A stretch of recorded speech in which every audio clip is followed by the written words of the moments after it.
One nation one election प्रस्ताव cabinet में मंजूर। नवंबर दिसंबर में बिल आएगा। विधानसभा लोकसभा चुनाव साथ होंगे। अगले 100 दिन में निकाय चुनाव। देश में लोकसभा के साथ विधानसभा चुनाव यानी वन नेशन वन इलेक्शन करवाने के प्रस्ताव को बुधवार को केंद्रीय कैबिनेट ने मंजूरी दे दी। बिल शीतकालीन सत्र यानी नवंबर दिसंबर में संसद में पेश किया जाएगा। कैबिनेट मीटिंग के बाद केंद्रीय मंत्री अश्विनी वैष्णव ने कहा कि पहले फेज में विधानसभा और लोकसभा चुनाव साथ होंगे। इसके बाद 100 दिन के भीतर दूसरे फेज में निकाय चुनाव साथ कराए जाएंगे। 17 सितंबर को गृह मंत्री अमित शाह ने कहा था कि सरकार इसी कार्यकाल में वन नेशन वन इलेक्शन लागू करेगी। 15 अगस्त को प्रधानमंत्री ने कहा था कि बार बार चुनाव देश की प्रगति में बाधा पैदा कर रहे हैं।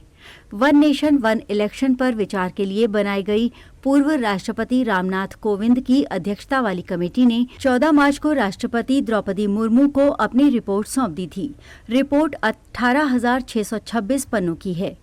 पैनल 2 सितंबर 2023 को बनाया गया था।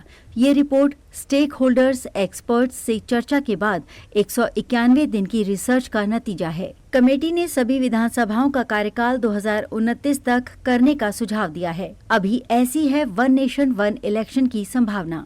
एक देश एक चुनाव लागू करने के लिए कई राज्य विधानसभाओं का कार्यकाल घटेगा। जिन राज्यों में विधानसभा चुनाव 2023 के आखिर में हुए थे, उनका कार्यकाल बढ़ाया जा सकता है। रिपोर्ट में ये भी कहा गया कि विधि आयोग के प्रस्ताव पर सभी दल सहमत हुए तो ये 2029 से ही लागू होगा। साथ ही इसके लिए दिसंबर 2026 तक 25 राज्यों में विधानसभा चुनाव कराने होंगे। कमेटी में 8 सदस्य सितंबर 2023 में बनी थी। पूर्व राष्ट्रपति कोविंद की अगुवाई में 8 मेंबर की कमेटी पिछले साल 2000 सितंबर को बनी थी।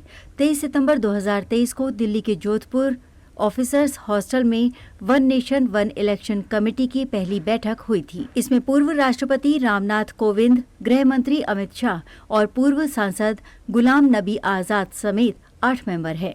केंद्रीय कानून मंत्री अर्जुन राम मेघवाल कमेटी के स्पेशल मेंबर बनाए गए हैं।